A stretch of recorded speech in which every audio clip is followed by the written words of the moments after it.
Welcome to McGuire on Wrestling. Allow me to reintroduce myself. With Mike McGuire. Stand up, son. Let me take a good look at you. This guy's a serious professional. You know what I want to talk about? Yeah. Well, the professional wrestling. Do I have your attention now? Done shilling. I'm done shilling, okay? Let's get this show on the road. I love professional wrestling. What a week it has been.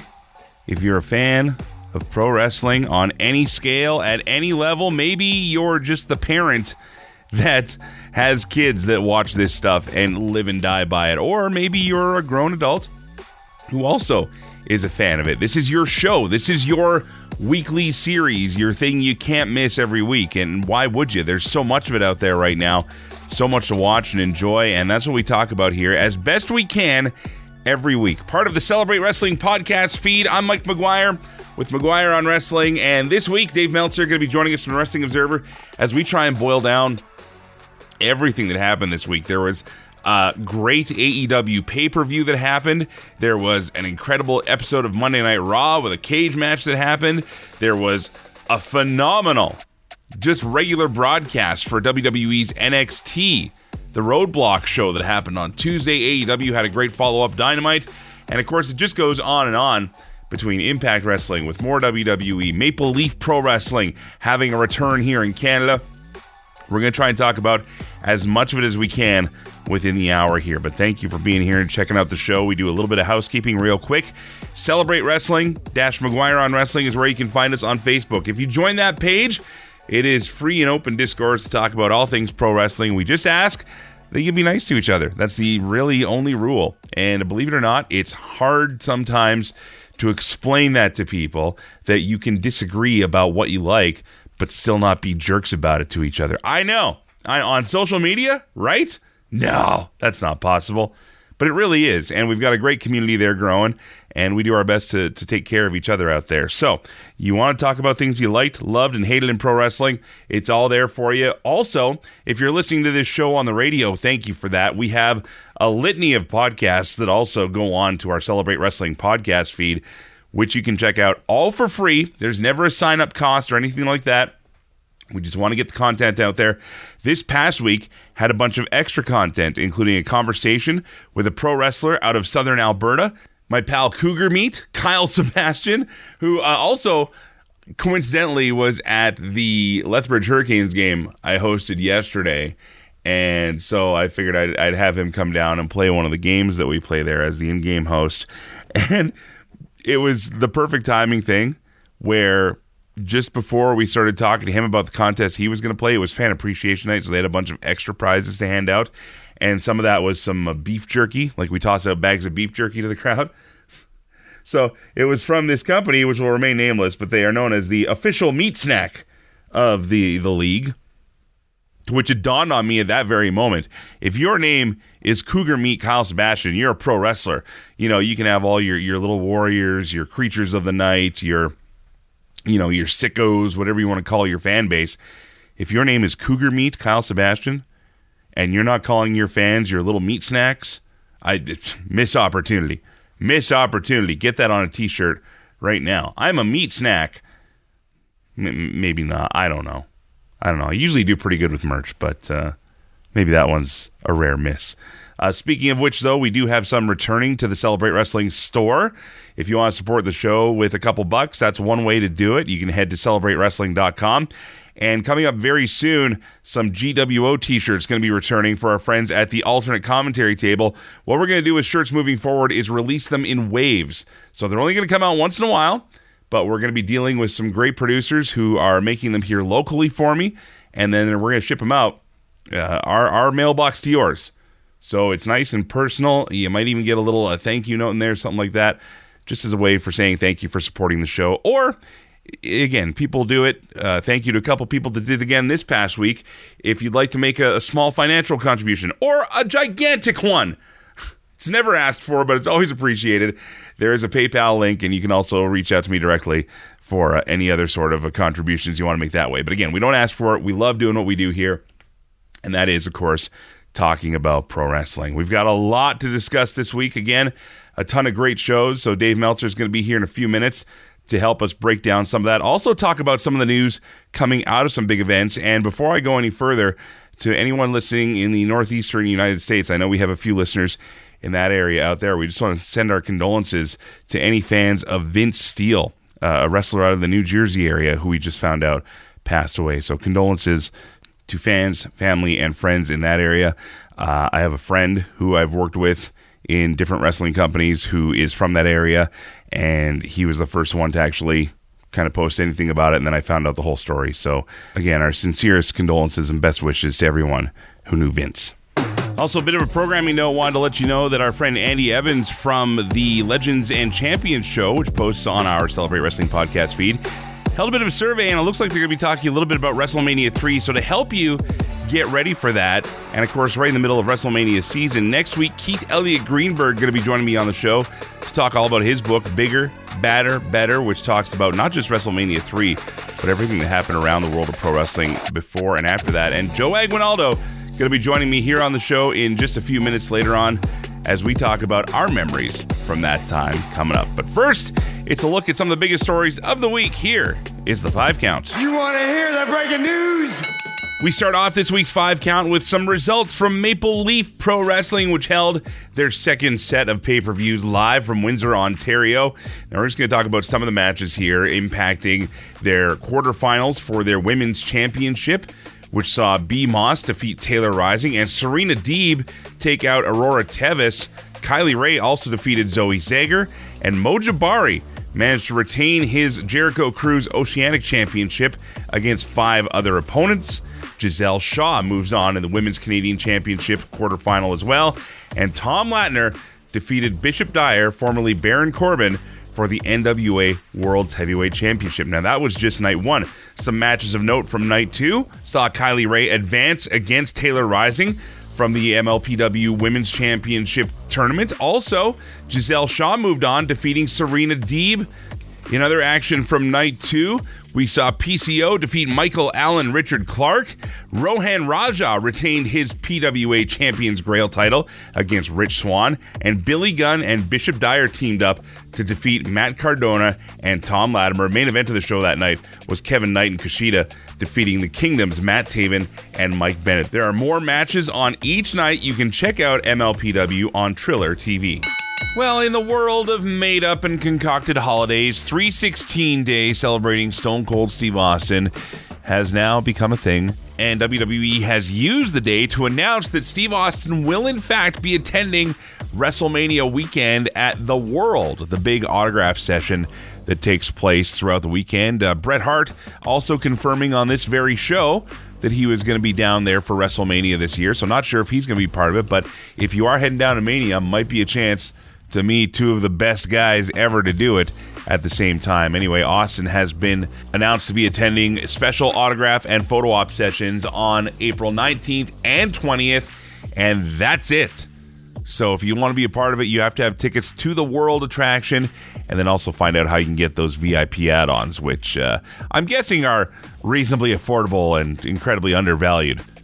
Well, sticking with the Big E, of course, the big story will be on WWE's Monday Night Raw. Remember, airing early on Netflix across North America, as they will be in Brussels, Belgium, for another live broadcast from the European tour. If you are anywhere in the world except the US, you did get a taste of that this past Friday when WWE's SmackDown aired early in the afternoon. A lot of people kind of digging it, kind of feeling the vibe here, but for viewers in the U.S., this will be their first time seeing a daytime Monday Night Raw being broadcast live, and it's slated to be a big one with John Cena and Cody Rhodes, quote, under the same roof. They got to be doing something together, right? Right? They wouldn't like bait and switch us. No, not wrestling. Either way, if the show from Spain is any indication so far, it's going to be another wild afternoon of WWE Raw coming up. Going back to this past Friday's SmackDown, there were a couple of interesting vignettes that aired that are believed to tease the return of Aleister Black and the upcoming debut of former AEW star Rey Fenix. Now, neither of these reports are confirmed, of course, but fans being fans, did a little bit of detective work and actually noticed a very similar tattoo in one of the vignettes, which Ray Phoenix sports. And of course, if it's dark and spooky, it's a good indicator that it could lead to something to do with Aleister Black. Of course, both are free from their AEW deals now and are expected to show up on WWE programming very soon.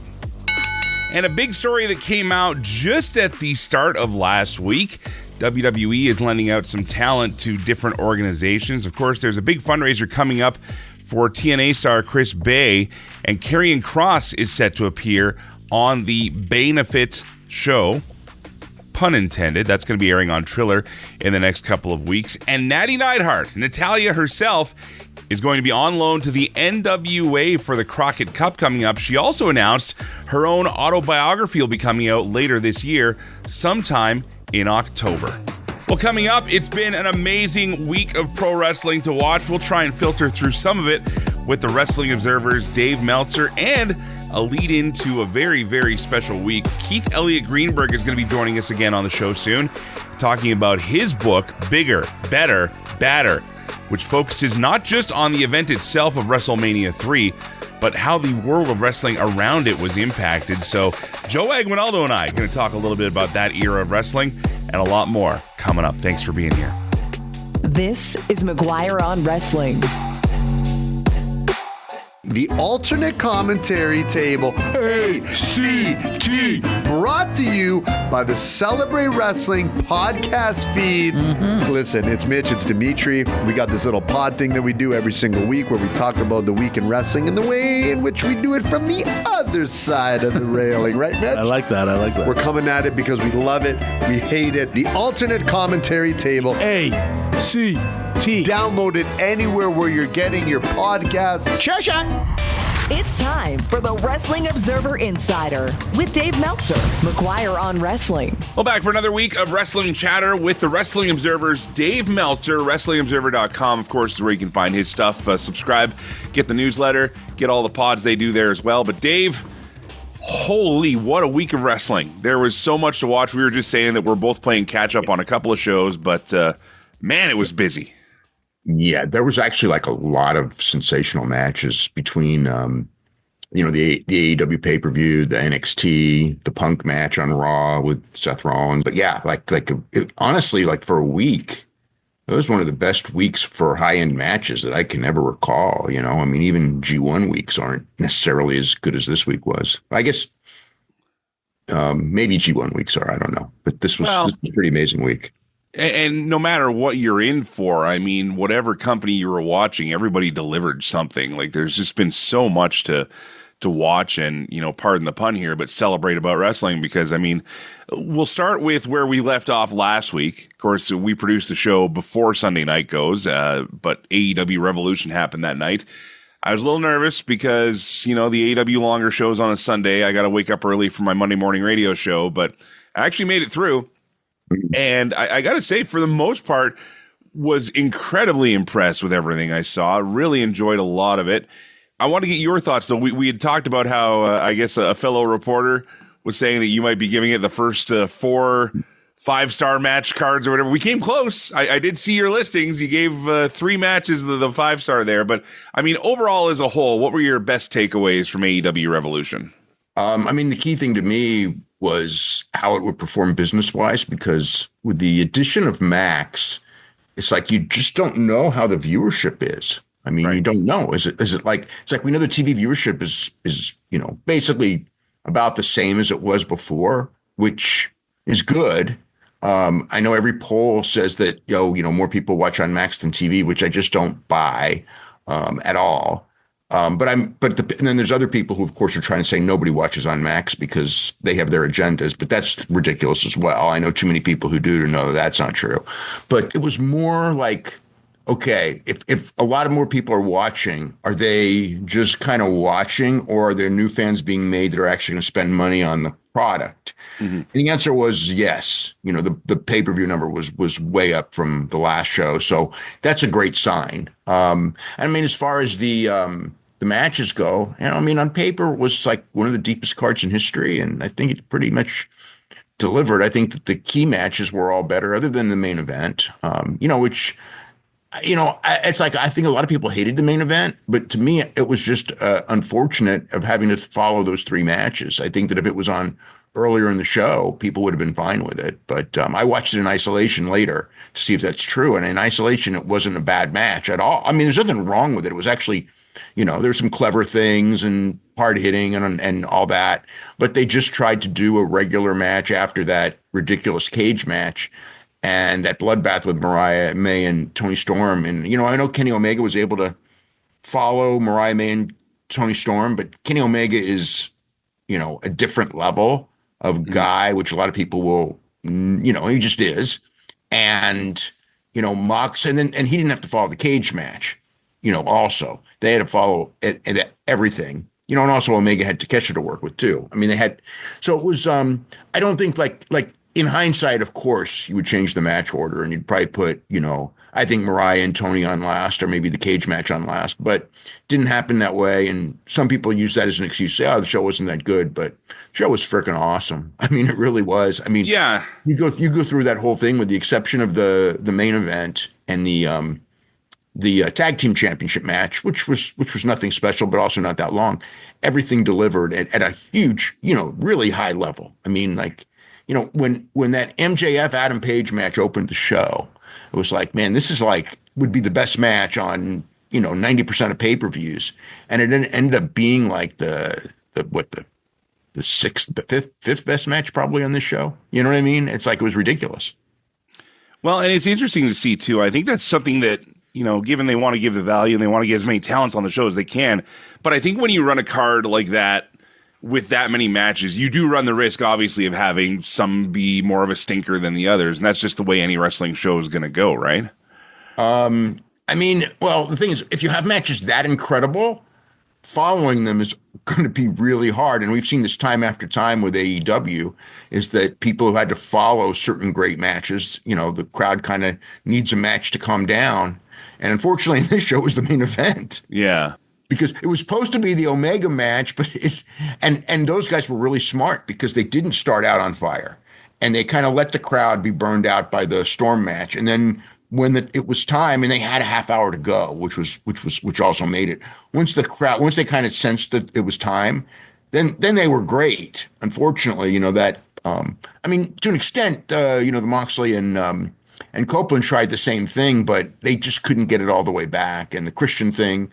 I mean, I think that there was some negativity of that main event anyway. But then again, like I look at it, it's like it was the main event, and it did draw the house, which was a good house, at, close to 1 million or at 1 million, and it did draw big pay-per-view number, the best they've done since the London show. So it's kind of like really going to knock that main event from a business standpoint. I mean, from an in-ring. Yeah, in ring it couldn't follow and the crowd was quiet. But if it was so bad, people wouldn't have bought the show. People don't buy the show for the undercard. They buy it for the promotion in general. I don't know if I agree with that with AEW, because I think a lot of people were looking forward to a lot of the undercard matches more than Cope versus Mox. I mean, well, it's funny you say that, because I thought the same thing. So I always check these things out, and I went to the Google searches and everything. Sure. And Cope and Moxley were by far number one. Number two was Mariah and Storm, and the other matches were well below that. And I mean, Copeland and Moxley were way ahead of even Toni Storm. Really? Number three, way ahead. It wasn't even. It's like almost not quite triple, but more than double. And so to me, it's like, okay, because I was looking for that very same thing. Okay, it's like, are they buying it for the Omega match? Are they buying it for the cage match? Are they buying it for the Toni Storm match? And it was the Moxley match. I mean, that was the match that got the most interest, general public wise. So when you're looking at that, is that just like inquiries in general in the match, or is that commentary? Yeah. Like, okay, no. It's how many people are talking about, are asking about the match. How many people are interested in the result? How many people and what time? Like what time does interest peak? And it was during their match. So really. Yeah, you can look that up. Like whenever there's a show where I'm wondering like who really drew, it's like, I always try to go back to that, because it's not like I have my feelings, but it's like everyone's got their feelings. It's like, right. I'm looking for something that's, gonna, at least say, okay, general public wise, what were they most interested in? That was the match, general public wise. Hardcore wrestling fan? No, I'm sure it wasn't. It wasn't for me. I mean, for me, I don't know what I was most interested in. Probably the cage match, I suppose. But I would picture you being a guy after the cage match. For me, I'm totally bought into the Tony Storm, Mariah May thing. They did a fantastic job of building that story. Yeah. That's why I was like, I was saying like for the last 2 weeks, like it shouldn't end now because it's like it's the hottest it's ever been, and now you're going away and moving them away. And I don't know what happens to Mariah May. I mean, Tony Storm's going with Megan Bay next. So it's like, you're right. They really built this thing for a year, and it really peaked on that night. And it's kind of like ride it for a little more until it starts to go down. As long as because it's up from Australia. I think the interest wise to me was up from Australia, and because of that, it's like keep going with it because it's really one of the best women's feuds in the history of wrestling. I mean, as far as in the United States, not worldwide, but in the United States. And once you don't want to say, oh, this is the final thing. And I expect some point they'll go back to it. But, I would have kept it going. I would have done something to where, Mariah May should get a rematch because she just lost the title. Maybe not on this pay-per-view, but maybe, maybe on All In, and maybe they'll do that. Maybe by All In, they'll go, you know what, we'll go back to this. This seems like it could be one of those lifetime feuds, I don't know if we can. I mean, I don't know, I don't on it, but I don't know, but about Lifetime, but it has a lot of juice left in it, and it's probably, it's like I'm not gonna say it's the best story that AEW has told, but I will say that for people who Tony before the character was just a woman wrestler, and Mariah was pretty much unknown to AEW fans, and they built that up to where it was a major feud, and by far the biggest women's feud they've ever done. So the buildup and the story that they did on this was really one of the best in their history. You're listening to McGuire on Wrestling, part of the Celebrate Wrestling Podcast Network, on the air and online as well, on various radio stations across Canada. Talking to Dave Meltzer here about AEW's Revolution. And of course, again, we started off by saying it was just an incredible week of wrestling. The cage match between Will Ospreay and Kyle Fletcher. I mean, this was a story that has been building as well. They got downright gruesome, violent, everything else you can imagine. But it was also a tale of two cage matches this week because we followed up on Monday Night Raw with Seth Rollins and CM Punk in a steel cage Madison Square Garden, which again, another great cage match, not a single implement other than the cage being used in that match. Is this an example of maybe that fans can enjoy? I'm trying to think of the way to put this. Try to enjoy both. Without having to compare. I just thought they were both two great matches. They were different matches. Honestly, was Ospreay and Fletcher helped at all by the usage of the screwdriver? No, but it is part of the storyline. So I guess that's why I know why they did it. And when they did it, it's kind of like, well, it is part of the storyline, but they're just having such a phenomenal match. They don't need it. And then the outside interference, again, it's part of the storyline. WWE also had the outside interference. At first it's like, we got this phenomenal match with that ending, but the reality is people got to see Roman Reigns return, and that's bigger to them than seeing a clean finish. So for that audience, it worked. I thought that, I thought both matches were outstanding but yeah, like the AEW match didn't need the weapons, and the WWE match didn't need the weapons either. They were phenomenal. They were both phenomenal in different ways. Remarkably, not a lot of injuries coming out of AEW's Revolution either, despite the physicality here. Any updates on anybody that might be taking a little more time away, though? Well, Mercedes worked this weekend, so she's okay, and she's working Wednesday. I don't know about Will. I mean, he was sure limping, but no one said anything to me about him being hurt. And I don't know if his limping is all a work or what, but it worried me. That move, that Spanish fly off the cage worried me. I mean, the guy's got this great future, and he landed right on his hip. And the last thing you need is to do an injury that's going to deteriorate his wrestling ability. It's not a smart move at this stage in his career. But I know it was a super spectacular move and everything. But man, I cringed at that one. The Swerve broke his eardrum. So, he's not going to be able to wrestle, but he did do an angle last night in Vegas, where Moxley stomped on his ear, play into that fact that he did. So that was a real injury. And then Momo was on crutches, but Momo Watanabe. I have not seen her. I haven't looked at the Stardom results for the weekend to see if she's been back wrestling or not. But last I heard, she had an ankle injury. Hopefully, that's about the end of the list there. We're going to move forward here, coming up with Dave Meltzer and the Wrestling Observer, WrestlingObserver.com. We're going to talk about more of this incredible week in pro wrestling. If you're a fan, this was the week for you, and still things to come as the WrestleMania build continues. We have AEW Dynasty, and we'll get some news from Dave about things around the world as well. That's coming up. This is McGuire on Wrestling. Legends and Champions is your weekly fix to go old school, looking at the classic world of professional wrestling. From Hulk Hogan to the Hitman Bret Hart to the Icon Sting to the total package Lex Luger. We have it all each and every week on Legends and Champions, part of the Celebrate Wrestling Network. And it's available on a Wednesday with me, Andy Evans. See you there. Welcome back to McGuire on Wrestling. We are back with Dave Meltzer from the Wrestling Observer, WrestlingObserver.com. We talked a little bit about AEW's Revolution. Again, one of the best shows they've put on in a long time, and not saying that they put on bad shows, but I mean, that was really a stellar show here. Let's cross the street over to WWE here. We talked a little bit about Monday Night Raw from the steel cage match perspective between CM Punk and obviously Seth Rollins at Madison Square Garden. I mean, that whole night had a different feel, as the MSG shows usually tend to do. But we fast forward to the next night in the theater at Madison Square Garden. This was a unique setup for WWE's NXT Roadblock, massive show. I feel top to bottom, that show, and a lot of the people on our social media group here as well, the Celebrate Wrestling Facebook page, all said the same thing. This could have been a PLE. This could have been a weekend event. Oh yeah. It was better than like most of them that they do. I mean, every match was good. Every match was pretty much great. I mean, for a 2-hour TV show.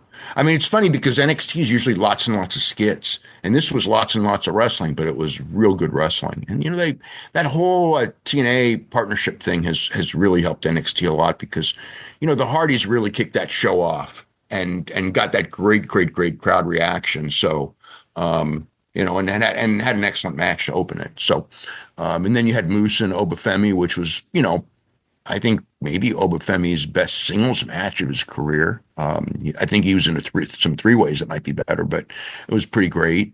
And, Julia and Stephanie Vaquer had a great match. So I thought that was an excellent TV show Tuesday night. Yeah. Yeah. Is Moose someone WWE should look at signing? Has he peaked in TNA? Who? Moose. I mean, the thing with Moose is just a question of, he has a domestic violence thing in the past. If not, he'd have signed there 8 years ago, so it's just up to Nick, I mean, it's like, he should be there. I mean, ability wise, he should be there, but is Nick going to do it? And, I mean, Nick makes those hires and, I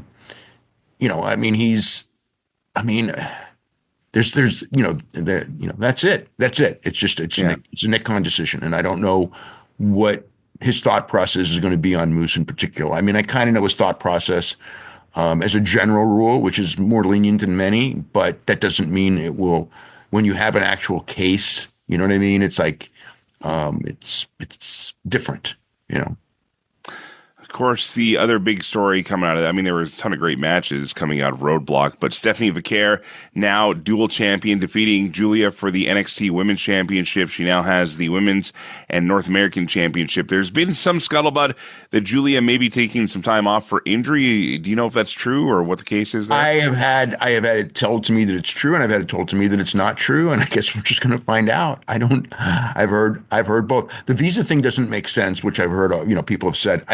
Because she just got her visa a couple of months ago. It wouldn't be time to go back. I mean, I don't buy that one. But I mean, as far as banged up, I heard she was banged up. But then there's people in NXT who said, nah, she's really not hurt. They just did the match because they wanted to do the match, and they had Stephanie win because Stephanie's the more over of the two. That was exactly what was told to me. And Stephanie's really good. I mean, it's funny when they both came in, I thought, I mean, it's different, because Stephanie comes from CMLL, which doesn't usually translate as well to American. You got to, it's usually a longer learning curve. Julia comes from a very hard-hitting Stardom, and you can't do that style either. So she had to like change her style. But I thought that Julia would have probably done better. She was the bigger name and everything. But the reality is that Stephanie Vaquer has been tremendous. Really tremendous. in the ring, and the audience has taken to her. But both of them should be on the main roster, and Roxanne Perez, and Jordan Grace too. All the women on that show should be on the main roster. They're all really good. Well, that's the next question I was actually going to ask you here. Some rumors that Roxanne Perez may be the next one called up here. Have you heard anything as far as? I've been hearing that for months, and I'm sure it's coming. It's just a question of which week. And they had her do really well in the Rumble. They had her do really well they put her in the Chamber. So it's like they're getting ready for her. She's coming, She's coming. Last Legend and Jakar Jackson. I think that, they're getting ready for them too. And I think they'll like Lash Legend. She's a fantastic athlete, and she's got good size, and, talks well. So I think they've always earmarked, her. It took her a while to just get the wrestling part down. She's starting to get it down now. This is a question I posed to some of our listeners as well, and I'm going to pose to you. Do you think that this rush to get everybody on the main roster is a valid thing they need to do, or are we seeing a bit of the resurgence of the NXT of a few years ago where it was literally becoming the viable third brand again? I don't, some people like Roxanne Perez has been there for so long that she should be.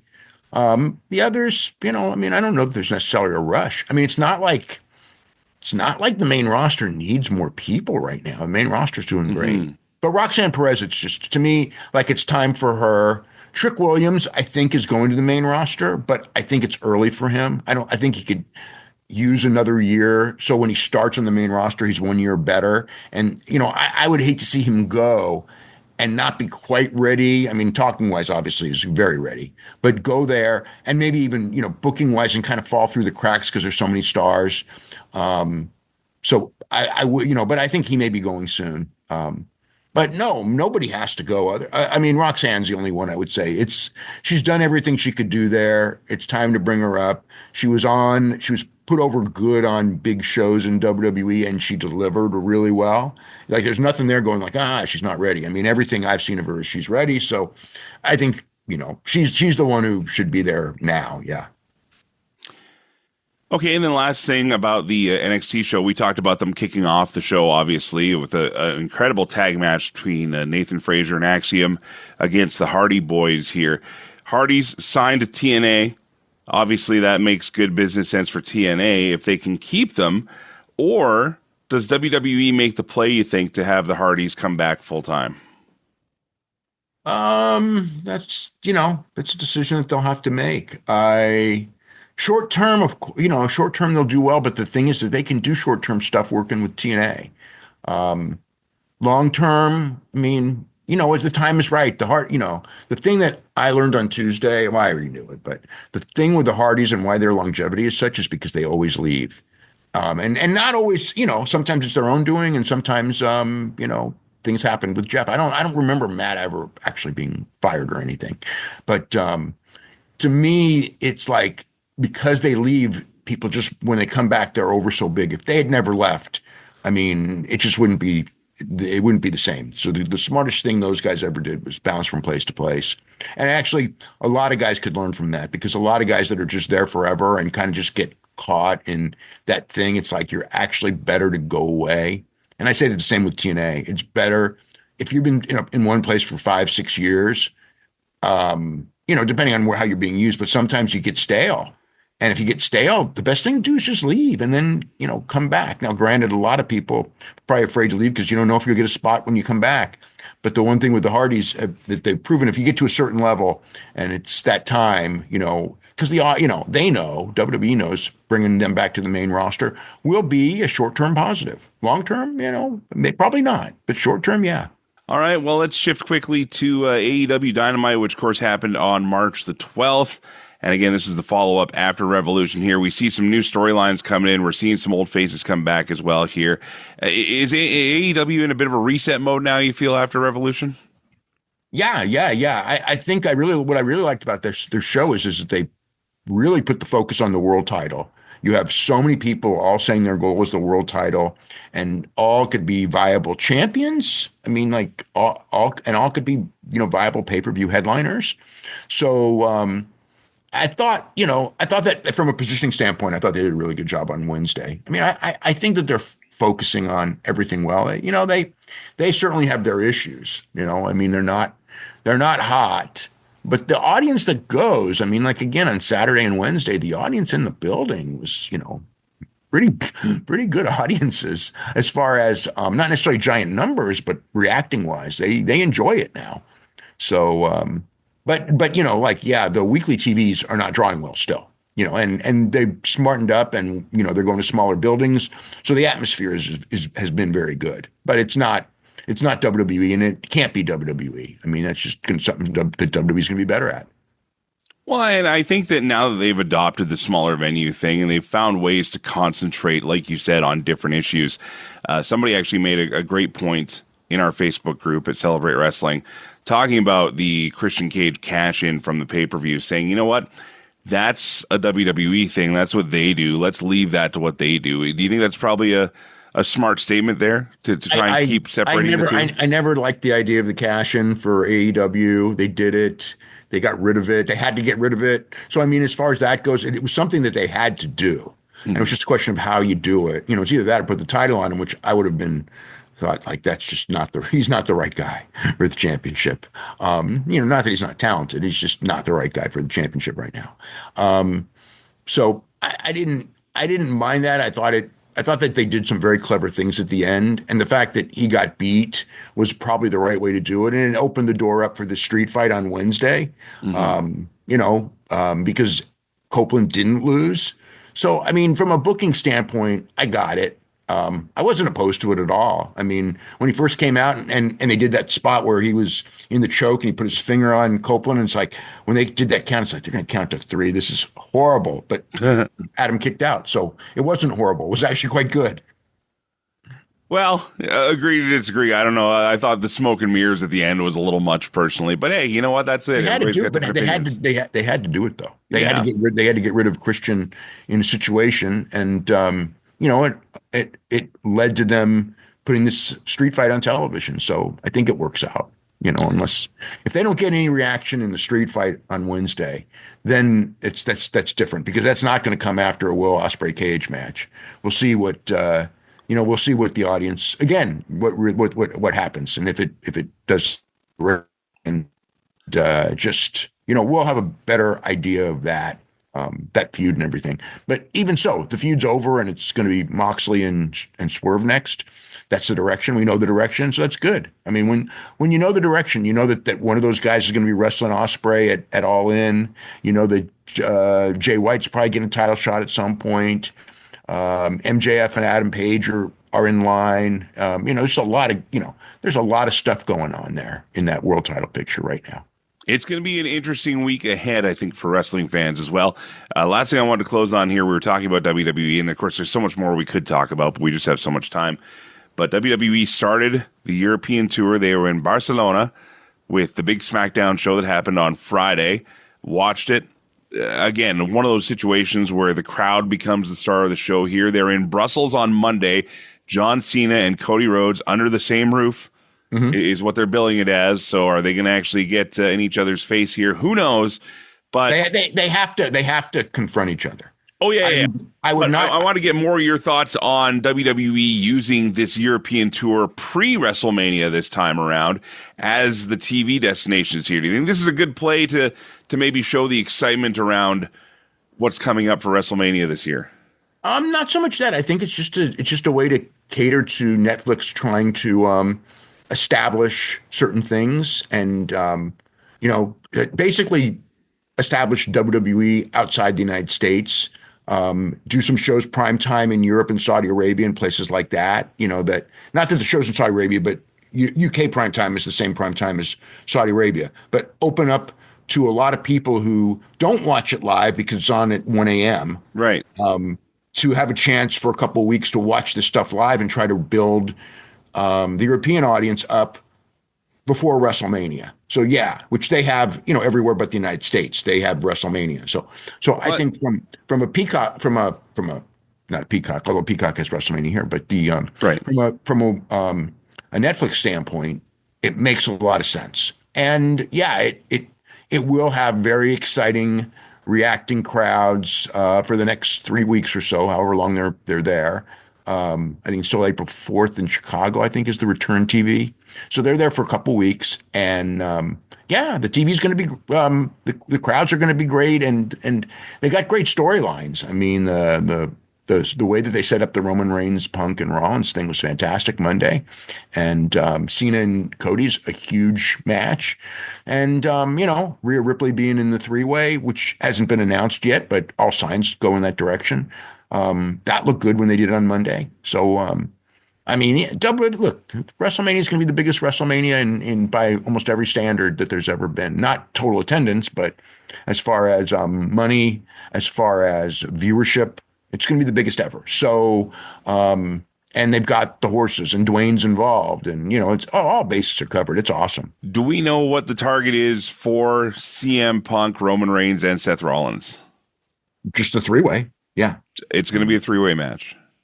I mean, I don't know. I was told it was going to be a three-way match the day after the Rumble, and everything that I've watched since then certainly has made it look like it's the same thing. And I was told even after the Rumble, it's going to be a three-way, because I remember once I was going, when Punk did that one interview where he goes, I'm, still, I go like, you could put Punk in there with Cena and Cody, and that's not a bad one. And it's like, no, he's Punk's going to be in the three-way. So when, obviously everything can change, but that's the idea. And the angle Monday was certainly leading you to believe that that's the three-way. And the fact that they didn't do a finish in the cage match, because I thought, maybe Punk wins the cage match and it ends up Rollins and Reigns, because they have that grudge. They have to do those two. And Punk moves up to the world title. But it's like the way that they did that story at the end, it's like, no, Punk's in this with Roman Reigns too. And the Rollins thing they didn't do an ending with Rollins. So yeah, they're together. And it's, I could see them main eventing night one, ahead of Gunther and Jay. I would even say I would do that. I think it's a bigger match. Well, there you have it. Dave Meltzer from the Wrestling Observer and WrestlingObserver.com. Dave, what are some things people can read about in the latest edition of the Wrestling Observer newsletter? Just all the Mania buildup, huge story on all the business stuff having to do with the AEW show and, the background of the show and everything. And then this was a big time history issue because I went to see, Queen of Wrestling, the Mildred Burke movie. So there's actually two Mildred Burke stories in there. One was by Frank DeFord from 35 years ago, shortly after she died, who was my mentor.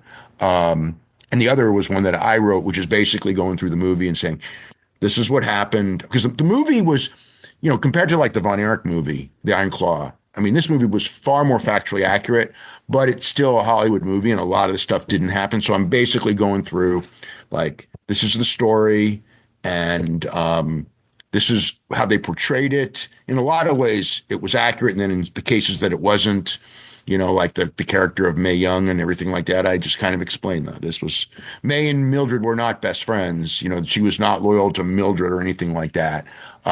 Mae Young is an interesting character and part of the story. And then the Cora Livingston thing, which is, that's like the, or Claire Mortensen, the Claire Mortensen angle, which is really the birth of American women's wrestling. That match is so important historically. And then the June Byers match, which is probably, certainly until 1984, was the most important women's match in the history of American wrestling. So I kind of went in background on both of them. There were actually a series of matches with Mortensen, which they did portray in the movie. And then the one match with June, which was a shoot. It was a legitimate shoot. So, just kind of the background on why the hell you have a legitimate shooting match in front of the people for the World Championship, which has never happened since and will never happen again in the United States. I don't think it'll ever happen again in Japan either. But they did it, and there was a reason, and it's an absolutely fascinating story of the glory days of women's wrestling in the United States. From 37-38 to 52, it was really big. And then it really wasn't big, again until now, when it's super big, when it's bigger now than it ever was. All right, well, there you have it. You can catch that all at WrestlingObserver.com with Dave Meltzer from the Wrestling Observer. Yeah, I have yet to actually watch Queen of the Ring yet, but I'm really looking forward to it. I actually heard the Mae Young character is almost a bit of comic relief in the thing as well, so it'll be a fun show to watch. But Dave, as always, appreciate you being here. Thank you very much, and we'll talk again soon. Okay, have a great week. This is McGuire on Wrestling. CKXU-FM 88.3 in Lethbridge is Southern Alberta's true alternative radio station. The cream of the crop. Nobody does it better. Proudly carrying McGuire on Wrestling every week. Yeah. If you're looking for something different to listen to, This is gonna be a slobber knocker! check out our NCRA award-winning lineup of programs or stream us anytime at ckxu.com. Welcome back to McGuire on Wrestling. Final segment of the show this week, and joining me, our good friend from Ontario, which was another hotbed of pro wrestling this past weekend, Joe Aguinaldo's here. Hello, Joe. Hello, Mike. Thank you very much for joining me today. Appreciate you as always, sir. Man, so much good wrestling happened this past week. We talked big about time. Nothing against any other sports or entertainment, but this is an art form, an athletic event that continues to evolve itself, and I think we saw a lot of that this past week. So really cool stuff. 100%. I mean, if you just look at the three main shows, I mean, you had the cage match on Raw with Punk and Seth, which was really good. Mm-hmm. You had I'm sure that you felt pretty good about this. The whole thing with the Hurt, what's his name, MVP and the Hurt MJF. Syndicate. I love that. I thought that was a great promo. And then, even the quote unquote bad show, which was SmackDown, and I'm using that in very, very, very big air quotes. Yeah. It was still an awesome show because of the crowd. The crowd made that show so much fun, and it wasn't really a good show. Well, and the nice thing about it, too, is that being in Canada especially, is that we get the Netflix version of it. So even if you didn't watch it live, then you got, about 40 minutes cut out of the show from commercial breaks, which unfortunately viewers in the States don't get. But at the same time, I don't know. I watched that SmackDown. I thought it was a pretty darn good show, to be honest with you. It was interesting to see some new faces that I haven't seen a lot, like B-Fab. When's the last time you saw B-Fab do anything, let alone anything significant? I didn't even know she was still around. Well, yeah, but that's what I mean. And I'm not saying that to be funny. It's one of those things where it's like, okay, we got someone new who we're unfamiliar with, maybe. I mean, she's not new per se, but she kind of got rigmarolled in that whole, destruction of Hit Row. Yeah. When Top Dollar went his way, and obviously Swerve did some other things. And now it's like this new reiteration of B-Fab, and to have a match against Charlotte Flair, I mean, that's never a bad thing. No, not at all. No. And then even the whole pull apart between Tiffy Time and Charlotte, that was insane. So yeah, and then they carried it over to the next segment, interrupting Miz TV. That was, and I love good old Miz, eh? It's like, oh yeah, that's how you kick off a Miz TV. Yeah. 2 people who aren't me. Some good stuff. But we're going to talk a little bit, because I know that Andy Evans and Stephen Bennett are going to be talking a little more about it coming up in the future on Legends and Champions.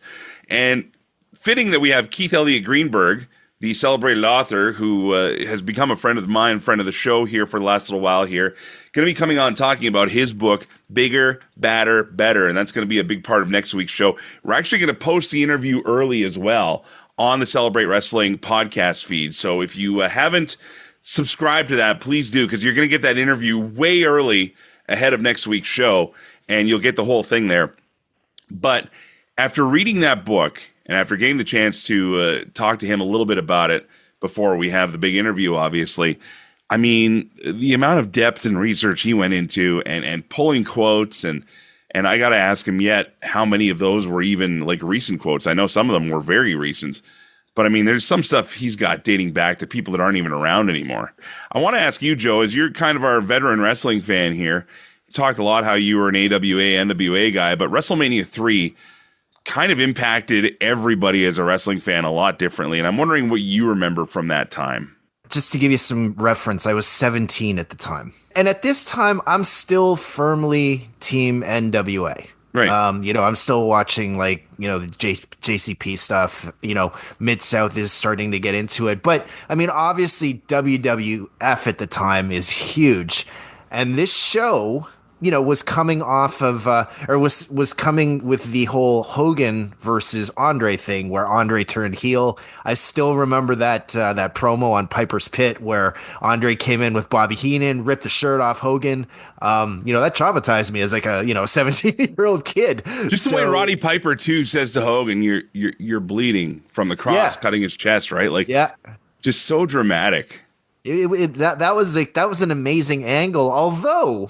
As interested as I was with Hogan and Andre, there were a bunch of storylines that I was really, really into pretty much up and down the card. As an example, Billy Jack Haynes versus Hercules, and they had this full Nelson feud going on. You had the British Bulldogs versus it was a 6-man tag with the Bulldogs and Danny Davis, the evil referee. Dangerous Danny Davis. Yeah. I was totally I was a huge British Bulldog fan, and I was totally into that storyline. And of course, knowing now what Dynamite Kid was going through, understanding why they did a 6-man tag match, I get it now. But back then, I hated Danny Davis. Couldn't wait for the Bulldogs to get their hands on him. Jake Roberts versus the Honky Tonk Man with Alice Cooper. You had the retirement match for Roddy Piper, one of his many ones with Adrian Adonis, and that's when Brutus Beefcake came out and shaved Adonis's head sort of out of nowhere. So up and down the card, I love this card. There was so much going on, and even to the point where I knew that Steamboat and Savage had a feud going on, the whole broken neck thing, but to be honest with you, that wasn't one of the storylines I was really interested in until I saw the match. The match was obviously awesome, but I was kind of I'm more interested in Roddy Piper and the British Bulldogs, and even Harley Race versus Junkyard Dog. There was so much stuff that I remember about this WrestleMania. Well, and that's what WWF was doing at the time. They were really pushing the characters. They were really pushing the gimmicks. I mean, to have Harley Race. I look back at it now, and it's so funny because I remember it being in the action figure collecting world, right? The King Harley Race figure coming out was a very sought-after figure to the point that they re-released one. So I don't have an original one, but I have the re-release one. Right. And I go back and I look at that stuff now, and it's so cheese. It's so... especially when you find out what Harley Race was before and after King Harley Race. Do you know what I mean? The Harley Race stories that I hear always involve usually somebody being intimidated to their bones, maybe a gun, and just him being tough as nails, right? And to see him dressed up as this goofy king with fabulous moolah holding the pillow there for the crown, and Bobby Heenan, it was mind-boggling to me now as an older fan that was the same Harley Race. But that's what they were doing, and we're going to talk to Keith about it. I mean Vince McMahon, was making these characters appealing to the quote normies, Yes. So the wrestling fans out there were all deep in, like we still are today, but he was trying to make this appealing to the quote normies. So I mean, looking back at it in a way, as much as we think, oh, that stinks, it's terrible, and it really kind of does, it wasn't bad. It was genius in a lot of ways, and of course it all culminated with the Hogan and Andre match. Oh, big time. I mean, as a Harley Race fan, when he went to WWF, I was like, ooh, this is going to be interesting. And then, they threw the gimmick at him. And again, at 17, I'm still a fan. I'm still this is real to me. So I was like, what the heck? Oh, okay, we'll go with it, I guess. And even Adrian Adonis, the whole adorable Adrian Adonis thing. When he came from AWA, he was tough guy in the leather, biker type deal. And then he went to Adrian Adonis, wearing the dress and stuff. And I was like, this is kind of where, I started thinking about, what's with these gimmicks and characters. Right. But again, at the same time, I'm still fighting it. I'm still this is real. No, this is totally real. I know that they're acting, but it's kind of a real thing. You know what I mean? It's when I guess when we were transitioning into that whole entertainment thing. Now it's obviously a little more complicated, a little more convoluted as far as stories go. But at the same time, in many ways, we see it's not. It doesn't have to be in a lot of ways. But what also I found interesting is the impact that particular event had on the world around wrestling. So I want to go back to you being the NWA fan. And even in Keith's book, and again, we're going to talk to him about this, Keith Elliot Greenberg going to be on the show next week. Early interview access through the podcast feed, Celebrate Wrestling. So if you're not subscribed yet to Celebrate Wrestling on your podcast, do it. But one of the things I can't wait to ask him about is the impact of the build of WrestleMania 3 having on the territory system. He's got a chapter basically dedicated to Stampede Wrestling, especially, in talking about, Brett and Jim's appearance at WrestleMania 2 in the Battle Royal against Andre, and how that kind of led up, and more talents were being taken from there, talents being taken from Eastern Canada, in the French territories, and the Maritime territories. Like, the big scoop was there, and the culling of talent was happening. So as a fan of the NWA, AWA, and other things like that, what were you seeing around that time of WrestleMania 3 happen to some of your favorite wrestlers? Well, you know what? I'll come back to what you just said. Like, seeing all of these guys, like Roddy Piper, for example, who came from the Mid-Atlantic Territory, Adrian Adonis, who came from AWA, Junkyard Dog, who came from Mid-South, like, even the Bulldogs, Brett, Neidhart, coming from Calgary, all of these guys, like, that were top stars in the territories, all of a sudden, hey, we're in WWF now. WWF, hey, how's it going? And you're like, wow, like, what the heck is going on here? And like, I didn't know about I didn't know about money. I didn't know about opportunities. I just knew a whole bunch of guys that I watched that were top guys to me were going to WWF. I mean, like Coco Beware, Butch Reed, Hercules Hernandez, Billy Jack Haynes. These were all top guys in their respective territories. And all of a sudden, they're in this big, WWE conglomerate. So, for those curious, WrestleMania 3 took place back on March 29th, 1987. And like I said, we have a very special week kind of dedicated to that show coming up here because of, what Andy's doing with his show, Legends and Champions, and then with having Keith Elliot Greenberg on next week here. But I also remember this being the time where I got into wrestling, actually probably closer to WrestleMania 5, okay? So 3 had already happened. Macho Man and Hogan are your top stars. Andre is already kind of fading. But this was also the video store era. So you could go back to the video store and you saw WrestleMania 4. You saw WrestleMania 3. All there in, sometimes beat up video cases and everything else. I didn't even know chronological order then. I just thought WrestleMania was WrestleMania. Not knowing this was a giant event, me being, and I'm not saying this to be funny, but me being considerably younger than you when these tapes came out. So to see the lineage now and to know how everything all tied up here, I mean, there are things that happened at that event that you could still say are used today. The amount of hype around it, the amount of build they put around these things. I think that actually maybe TKO, since taking over ownership, has probably boosted the value of pro wrestling as a consumer ticket, as far as a fan experience, and definitely as a payday for the wrestlers. 100%. I mean, back then Vince was giving opportunities, whereas in 2025 you're getting a pretty damn good contract, especially if you get up to the big show. Well, either way, it's fascinating to see. I mean, nowadays we live in the meet and greet generation where just getting someone's autograph and a photo with them can now cost you the same amount as what probably 3 or 4 tickets to WrestleMania cost you back in the day. True. I mean, we just talked about it earlier in the show today, where Stone Cold Steve Austin is going to be at the World for WrestleMania this year. Doesn't do a lot of these, and you bet it's going to be a premium ticket price. They're doing a pre-sale for those coming up, and I don't even know what the prices are going to be, but you can bet it's going to be up there to meet old Stone Cold. Oh, yeah. Joe Aguinaldo joining us for a quick chat here about WrestleMania 3. Again, next week, we're really diving deep into it with Keith Elliot Greenberg. The interview will post early on the Celebrate Wrestling podcast feed. And don't forget, Andy Evans, Stephen Bennett coming together for Legends and Champions. There is a poll on which you can vote for which WrestleMania you would like to see talked about, but WrestleMania 3 leading the poll there, and what a perfect time with Keith coming on as well. Joe, my friend, always a pleasure to have you on the show. Thank you very much. Thank you. And thank you out there listening wherever you are. Enjoy what's set to be another crazy fun week of wrestling. Remember, if you're listening anywhere that has WWE on Netflix, Raw especially, broadcasting early this Monday. Loaded show with John Cena and Cody Rhodes on the card. And whatever you can do, celebrate independent wrestling wherever it is you live. If you see a poster, buy a ticket, go to the show, because you just never know who you could see next. Until next time, thanks for listening, and let me do what I do. Play safe, drive safe. Be seen ya! McGuire on Wrestling, part of the Celebrate Wrestling Podcast Network. Online and on the radio. Listen to the show Mondays at 4 p.m. Mountain Time at CKXU.com, wherever you get your podcasts, and at McGuireShow.com.